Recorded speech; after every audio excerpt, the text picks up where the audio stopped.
ప్రార్థన. పరిశుద్ధుడైన తండ్రి, నీ వాక్యంలో నుంచి నీ ఆత్మ సహాయంతో మాతోనూ తేటగా సూటిగా మాట్లాడి ప్రభువా, నీ వాక్యంలో ఉన్నటువంటి సత్యాన్ని గ్రహించినట్లు సహాయం దయచేయమని యేసుక్రీస్తు నామములో అడుగుచున్నాను తండ్రి, ఆమేన్.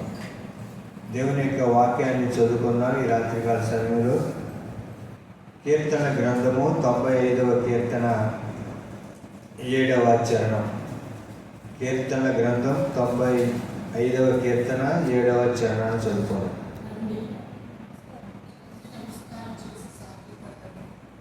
గట్టిగా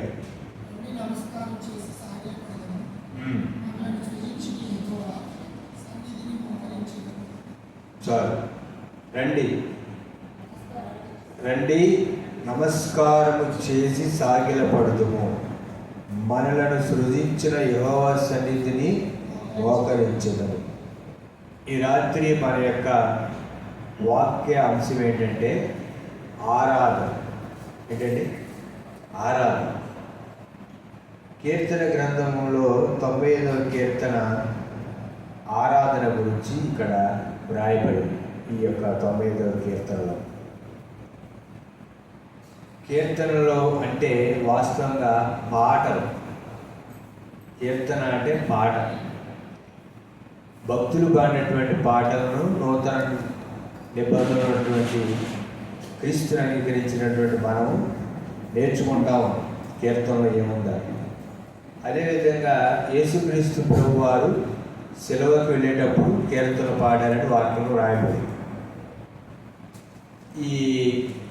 ఇప్పుడు కూడా యూదులు వారి యొక్క సమాజ మందిరాలలో కీర్తనలు పాడతారు. ఇప్పుడు కూడా అయితే కీర్తనలలో మనం దేవుణ్ణి ఆరాధించటం, దేవుణ్ణి గౌరవించటం, దేవుణ్ణి పొగడటం. ఒక వ్యక్తి దేవుణ్ణి ఆరాధించి, దేవుణ్ణి పొగిడి, దేవుణ్ణి కొనియాడినప్పుడు ఎప్పుడు ఆ విధంగా చేయగలుగుతాడు? ఒక వ్యక్తి ఎప్పుడు చేయగలుగుతాడండి? దేవుని మాట విన్నప్పుడు. ఎప్పుడు? దేవుని మాట విన్నప్పుడే దేవుణ్ణి గౌరవించగలుగుతాడు, ఆరాధించగలుగుతాడు, పొగడగలుగుతాడు, కొనియాడగలుగుతాడు. అప్పుడు దేవుని ఆరాధించి కొనియాడి పొగిడినప్పుడు ఆ తర్వాత దేవుడికి ప్రార్థన చేయగలుగుతాడు. ప్రార్థనకి ముందు దేవుని ఆరాధించినప్పుడే మనం దేవుని తండ్రి ప్రార్థించేటటువంటి మనసు మనకు వచ్చింది. అప్పుడు ఆ తర్వాత మనం దేవుని తండ్రి మనం ప్రార్థన చేయగలుగుతాం. నిజంగా మనం దేవునికి ఎప్పుడు ప్రార్థన చేయగలుగుతాం అంటే నిజంగా మనం దేవుని ఆరాధించినప్పుడే దేవుడిని ప్రార్థన చేయగలుగుతాం. స్తుతి,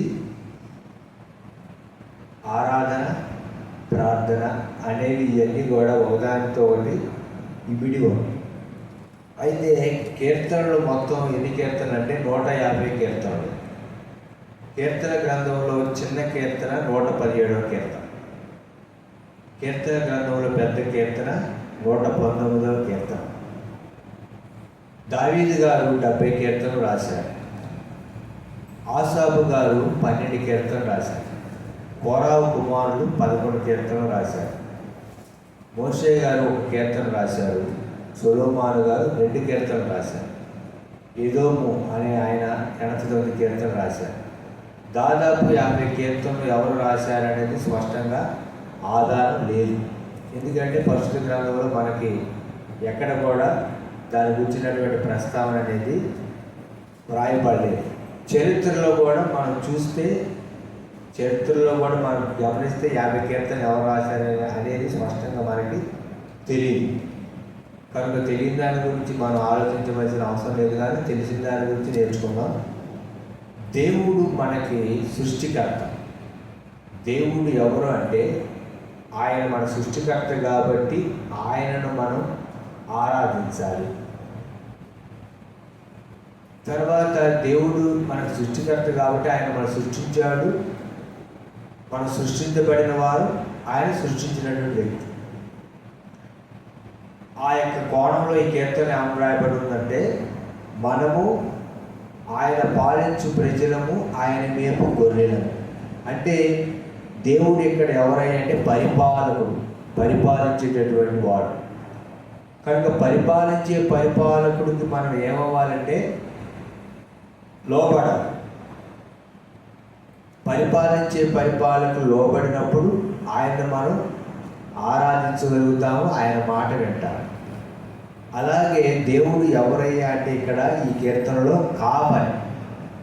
ఆయన పాలించు ప్రజలము, ఆయన మేపు గొర్రెలము. గొర్రెలకి ఎవరుంటారు? కాపరు ఉంటాడు. అంటే ఇక్కడ పోల్చుతున్నాడు దేవుడు. ఈ కీర్తనలో పోల్చుతూ ఉన్నాడు అన్నమాట. పరిశుద్ధ గ్రంథము చాలా భాగం కూడా రూపకలంకారంలో రాయబడింది. అంటే ఒక దానిని గురించి చెబుతున్నప్పుడు మరో దానితో పోల్చడాన్ని రూపకలంకారము అంటారు. ఈ యొక్క 95వ కీర్తన కూడా ఎవరు రాశారు అనేది ఖచ్చితంగా మనకి తెలియదు. ఇక్కడ క్రీస్తును అంగీకరించినటువంటి వారిని, విశ్వాసులైనటువంటి వారిని గొర్రెలుగాను, యేసుక్రీస్తు ప్రభువారు తానే చెప్పారు. ఏమని చెప్పారు యేసుక్రీస్తు ప్రభువారు? నేను గొర్రెలకు మంచి కాపరిని. మంచి కాపరి గొర్రెల కొరకు ప్రాణం పెడతాడు. మంచి కాపరి యొక్క గొర్రెలు గొర్రెల కాపరి స్వరాన్ని వింటాయని చెప్పాడు ప్రభు. అంటే స్వరం వినటం ఏంటి అర్థం? మాట వినడం. ఈ కీర్తనలో మనం చూస్తే ఇజ్రాయేల్ ప్రజలు ఐగుప్తు దేశం నుండి బయలుదేరి అరణ్యంలో ప్రయాణించినప్పుడు దేవుని యొక్క మాట వాళ్ళు వినలేదు. అందుకని ఇక్కడ చాలా విషయాలు రాయబడి ఉంటాయి. మనం చూస్తే దేవుని యొక్క వాక్య భాగం, వాళ్ళు దేవుడి యొక్క మాట వినకుండా కఠినపరచబడ్డారు, దేవుణ్ణి శోధించారు. అందుకనే దేవుడి కార్యాలు వాళ్ళు చూడలేరు. అంటే దేవుడి కార్యాలు చూసి కూడా దేవుణ్ణి వాళ్ళు ఆరాధించలేదు. 40 సంవత్సరాలు దేవుణ్ణి ఏం చేశారంటే వాళ్ళు విసిగించారు.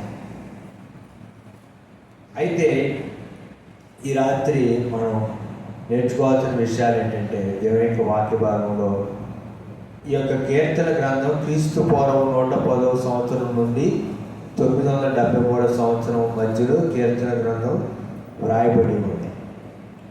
ఆరాధన అంటే అర్థం ఏంటంటే పశ్చాత్తాపంతో కూడినటువంటిది ఆరాధన. ఎప్పుడైతే పశ్చాత్తాపం కూడినది ఆరాధన అవుతుందో, ఆరాధనలో నుంచి వచ్చేది నిజమైనటువంటి ప్రార్థన. ఆరాధనలో నుంచి వచ్చేది ప్రార్థన.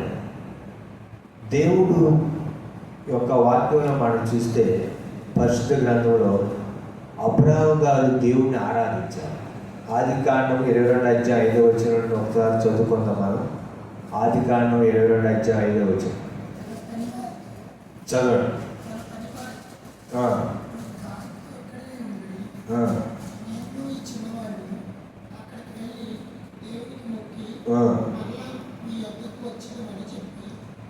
చాలు వినండి. అంటే దేవునికి మొక్కి మరలా మేము వస్తాము అని అబ్రహాం గారు చెబుతున్నారు తన పనివారితో. అంటే ఇక్కడ అబ్రహాం గారిని దేవుడు ఏం చేస్తూ ఉన్నాడు? పరీక్షిస్తూ ఉన్నాడు.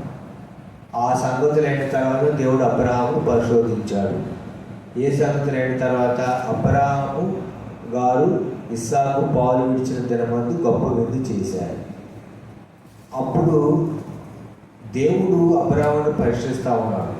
అబ్రహాము నన్ను ఎక్కువగా ప్రేమిస్తున్నాడా, లేకపోతే నేను ఇచ్చినటువంటి కుమారుని ఎక్కువగా ప్రేమిస్తున్నాడా అని దేవుడు పరీక్షించాడు. అయితే నేను చూపించేటువంటి పర్వతాల్లో దాని మీద నాకు బలిమని దేవుడు చెప్పాడు. మన జీవితంలో మనకి ఏదైతే ఇష్టమో దానిని దేవుడికి సమర్పించడమే ఆరాధన.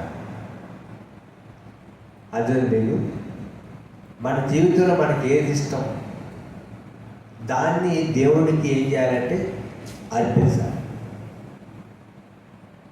అంటే ఒక విషయం చెప్తానంటే, దేవుడికి ఏది ఇష్టమో మనకి కష్టంగా ఉంటుంది. మనకి ఏది ఇష్టమో దేవుడికి ఎలా ఉంటుంది? కష్టంగా. అందుకే వాక్యం రాబడింది, నా తలంపులు మీ తలంపులు వంటివి కావు. మన ఆలోచన లేదు, దేవుడి ఆలోచన లేదు. అంటే ఆరాధన అంటే ఏంటంటే మనకి ఏదైతే ఇష్టమో దానికి దేవుడికి అర్పించడమే నిజమైనటువంటి ఆరాధన. అప్పుడు ఆరాధనలో నుంచి నిజమైనటువంటి ప్రార్థన కూడా వచ్చింది.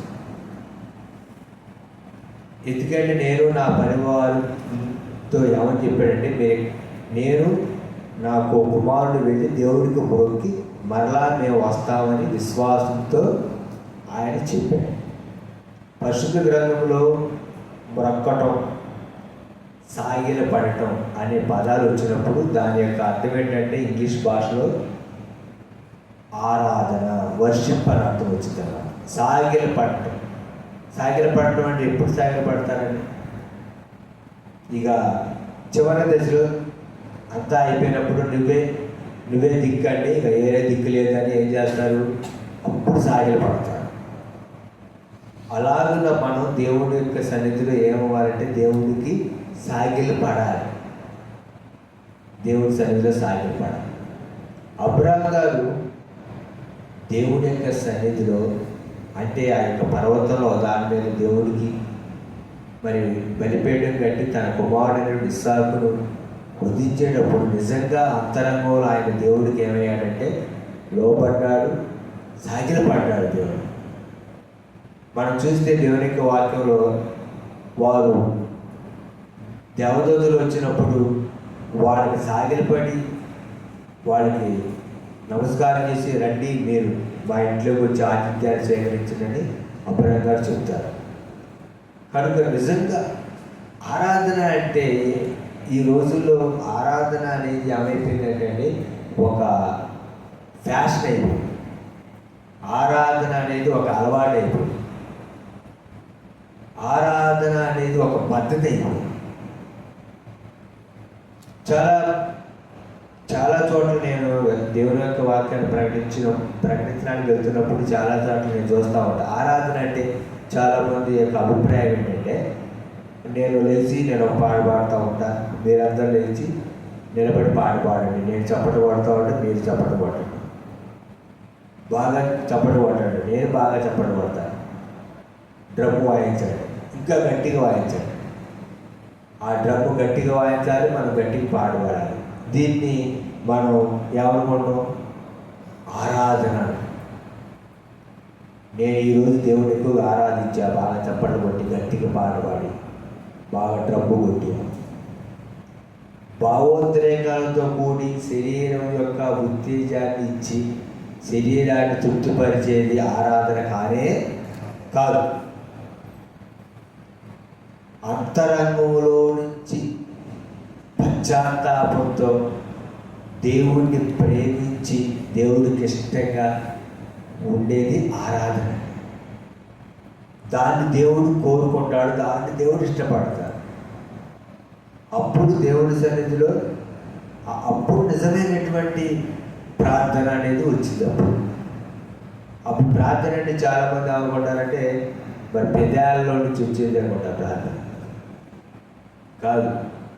అన్ని జనులు విస్తరించి మాట్లాడటం వలన తమ మనవి పొంది ఉన్నారని వారు తలంచుతున్నారు అని యేసుక్రీస్తు ప్రభువారు స్పష్టంగా చెప్తారు. అంటే మనం ఎక్కువ మాటలు మాట్లాడి చేసేటటువంటి ప్రార్థన కానే కాదు. అంటే ప్రార్థనలో ఎక్కువ మాటలను మనం ఒకదాని తర్వాత ఇంకొకటి సమకూర్చి మనం చెప్పినప్పుడు అది ప్రార్థన అని అనుకోవడానికి వీలు లేదు. పరిచయుడు ఎలా ప్రార్థన చేశాడు? తను తాను మెచ్చుకుంటూ ప్రార్థన చేశాడు. శంకర్ ఎట్లా ప్రార్థన చేశాడు? తాను కరుణెత్తడానికి కూడా భయపడి ప్రార్థన చేశాడు. అది పశ్చాత్తాపం వచ్చింది ముందు ఆయనలో, అది ఆరాధన. తర్వాత ప్రార్థన చేశాడు. దేవా పాపినైనాడు కరుణ. అదే దేవుని యొక్క సన్నిధికి వచ్చినప్పుడు ఆరాధన, తర్వాత ప్రార్థన. ఒకదానికి ఒకటి లింక్ ఉంటుంది అన్నమాట. ఒకదాని తర్వాత ఒకటి. రెండవదిగా మనం చూస్తే దేవుని యొక్క వాక్య భాగంలో కీర్తన గ్రంథము 100వ కీర్తన మనం చూస్తే దేవుని యొక్క వాక్యంలో అక్కడ రాయబడి ఉంది. చదవండి 2వ వచనం.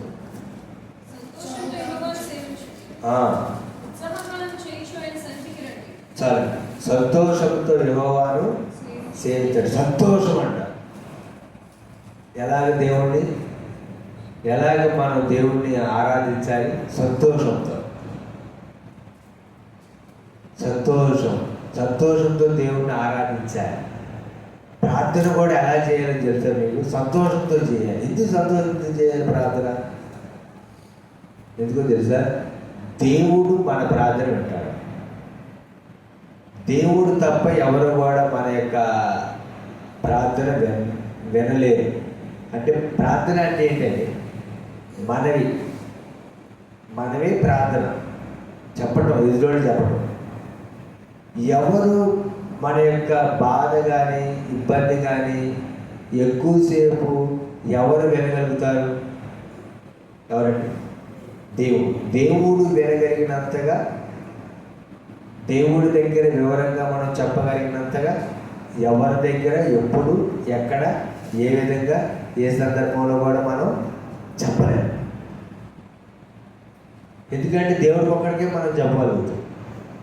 ఆయనే ఈ భూమి మీద మనల్ని అర్థం చేసుకునేటటువంటి ఏకైక వ్యక్తి ఎవరైనా ఉన్నారా అంటే ఆయన దేవుడే. ఆయన తప్ప ఎవరు కూడా లేరు. ఎందుకంటే ఎవరికైనా చెప్తే వాళ్ళు మనల్ని ప్రోత్సహించవచ్చు, లేకపోతే ప్రోత్సహించవచ్చు, లేకపోతే చిన్న చూపు చూడవచ్చు.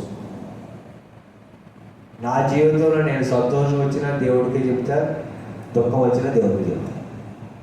ఎందుకంటే ఆయన ఆనందించినంతగా, మనల్ని ఆయన అర్థం చేసుకున్నంతగా ఇంకెవరు కూడా అర్థం చేసుకోలేరు. ఎందుకు మనం సంతోషంతో ఆరాధించాలి, ఎందుకు సంతోషంతో ప్రార్థన చేయాలి తెలుసా? దేవుడు అక్కడే మనం వింటాడు కాబట్టి. అందుని బట్టి దేవుడి సన్నిధిలో నిజంగా మనం దేవుడి సన్నిధిలో దేవుడిని ఆరాధించి, నిజంగా దేవుడి సన్నిధిలో మనం ప్రార్థన చేసినప్పుడు అంతరంగంలో నిజమైనటువంటి సమాధానం ఉంటుంది. నిజంగా మనకి అప్పుడు సంతోషం అనిపించింది. అన్నా కూడా చూడండి, దేవుడి యొక్క సన్నిధికి వెళ్ళి తన ఆత్మను ఏం చేసింది? కుమ్మరించేసింది. ఇక అంతరంగంలో ఏమి కూడా లేదు, మొత్తం దేవుడి సన్నిధిలో మొత్తం చెప్పేసింది. అప్పుడు ఎంత ఆమె సంతోషించి ఉంటుందో. కనుక ఈ రాత్రి దేవుని యొక్క వాక్యం అనేటువంటి మన జీవితంలో దాన్ని కోరుకుంటా ఉన్నాడు దేవుడు. దాన్ని దేవుడు కోరుకుంటా ఉన్నాడు. అటువంటి ఆరాధన భావం మనలో కావాలి. దేవుని యొక్క వాక్యాన్ని చూద్దాం. రోమిలికి రాసిన పత్రిక అపోస్తలుడైనటువంటి పౌలు గారు 12వ అధ్యాయం 1వ వచనం దేవుని యొక్క వాక్యాన్ని మనం చూద్దాం.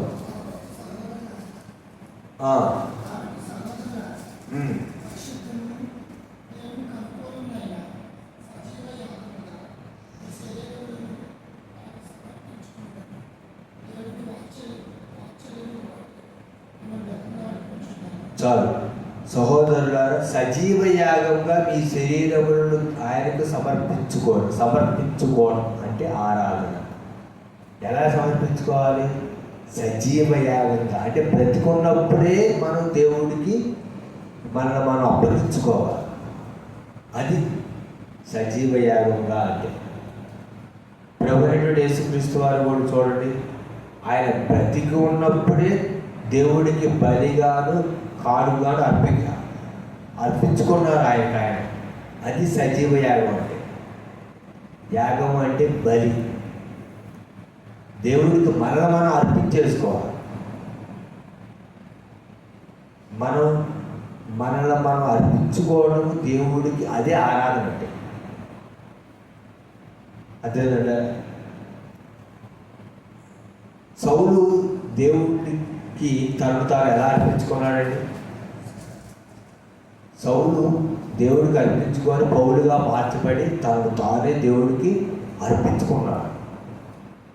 ఇంకా జీవించువాడు నేను కాదు, క్రీస్తే నాయన జీవించున్నాడు, ఇప్పుడు జీవించున్న జీవితము నా కొరకు తనను తాను అర్పించుకున్న యేసుక్రీస్తునందు విశ్వాసం వలన జీవించుతున్నాడు అన్నాడు.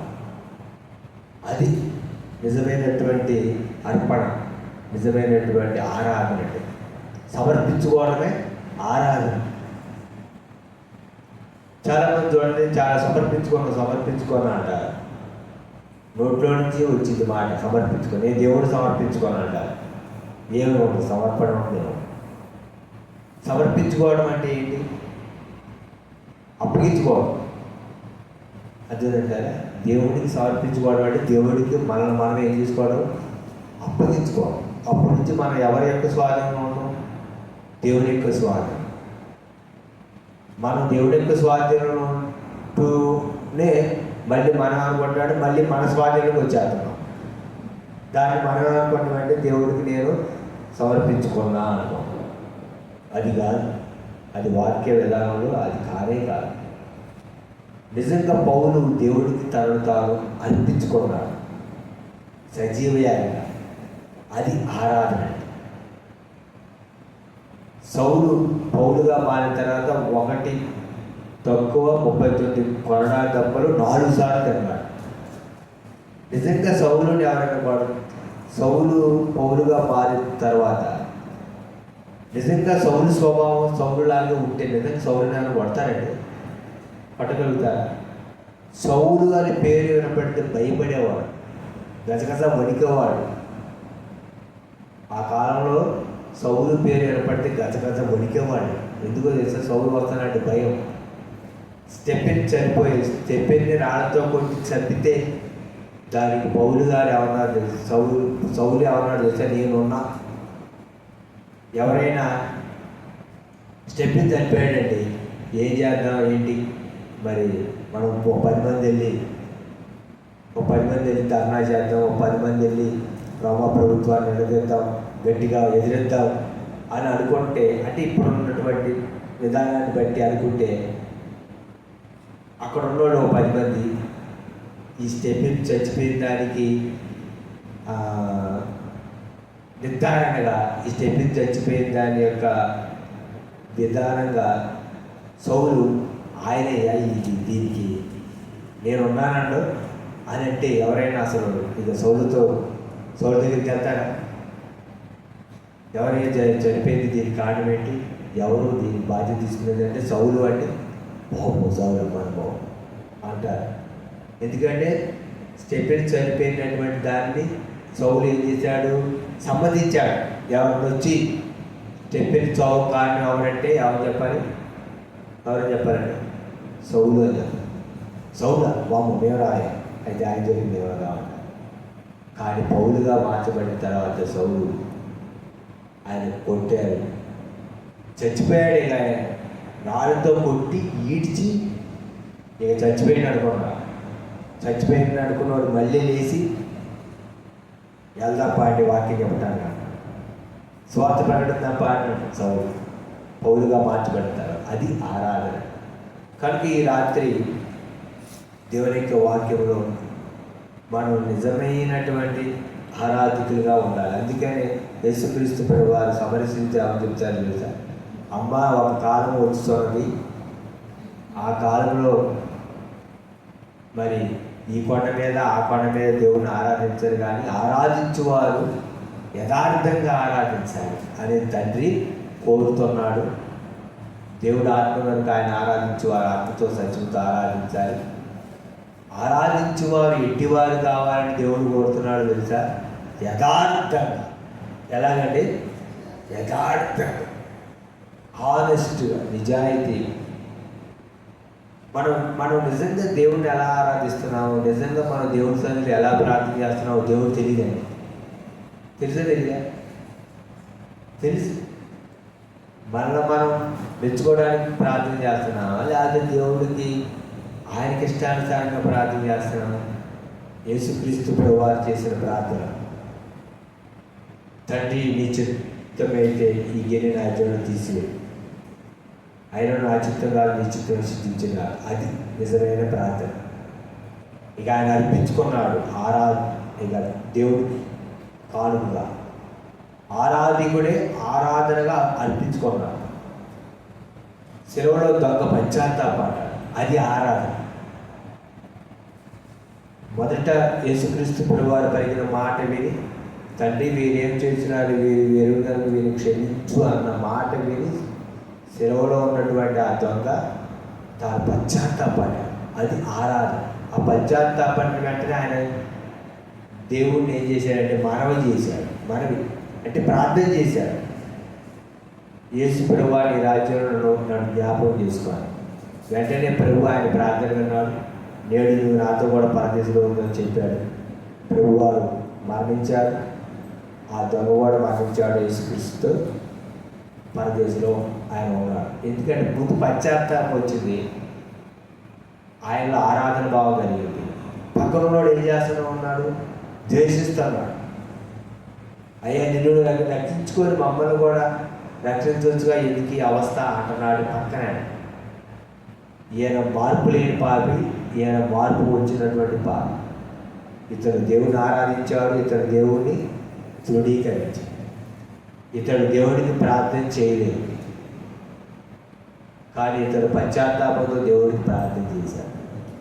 ఇతని ప్రార్థన దేవుడు విన్నాడు, ఇతని ప్రార్థన దేవుడు తృణీకరించాడు. కనుక మన ప్రార్థన ప్రభువు వినాలి, ఆయన కార్యాలు చేస్తాడు. కనుక ఈ రాత్రి దేవుడిని స్తుతించి ఆరాధించి దేవుడు మెచ్చుకునేటటువంటి ప్రార్థన చేద్దాం. అటు కృప ప్రభు అనుగ్రహించుగాక. ఆమేన్.